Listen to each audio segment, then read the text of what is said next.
வன்னியர் சங்கம் சார்பில் சித்திரை முழுநிலவு இளைஞர் பெருவிழா மாநாடு நடைபெற இருக்கும் நிலையில் மாநாட்டு பாடல் தொடர்பாக எழுந்த சர்ச்சைக்கு முற்றுப்புள்ளி வைத்திருக்கிறார் அன்புமணி ராமதாஸ்.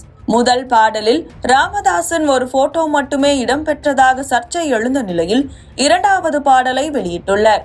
மாநாடு தேதி நெருங்கும் நிலையில் நடப்பது என்ன என்பது குறித்து பார்க்கலாம்.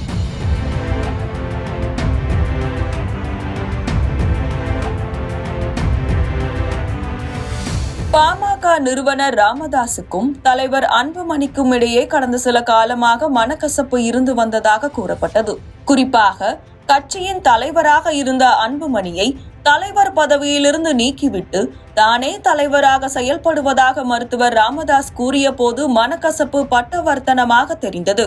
இந்த அறிவிப்பு கட்சி நிர்வாகிகளிடையே குழப்பத்தையும் சலசலப்பையும் ஏற்படுத்தியது. ஆனால் கட்சியில் எந்த குழப்பமும் இல்லை. பொதுக்குழுவை கூட்டி தலைவராக தான் தேர்ந்தெடுக்கப்பட்டதால் நான் தான் தலைவராக செயல்படுவேன் என அன்புமணி ராமதாஸ் அறிவிப்பு வெளியிட்டார்.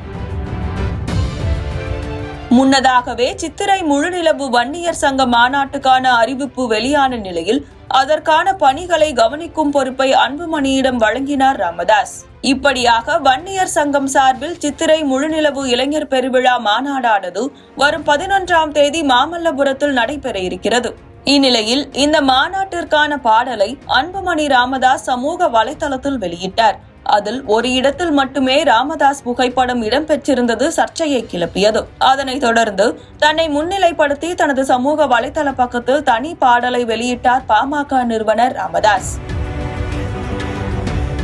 இருவரும் மாறி மாறி பாடல் வெளியிட்டதால் இது தந்தை மகனுக்கான மோதல் மேலும் வலுப்பெறுவதாக பேசு பொருளானது.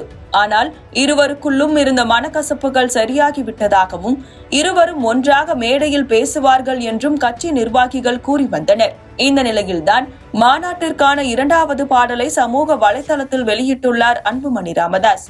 சமூக நீதி போராளி, மதுக்கடைகளை அழிக்க வந்தவர் ராமதாஸ் என்று முழுக்க முழுக்க ராமதாஸை மையப்படுத்தி அமைந்திருக்கும் இந்த பாடல் 4.29 நிமிடங்களுக்கு நீள்கிறது.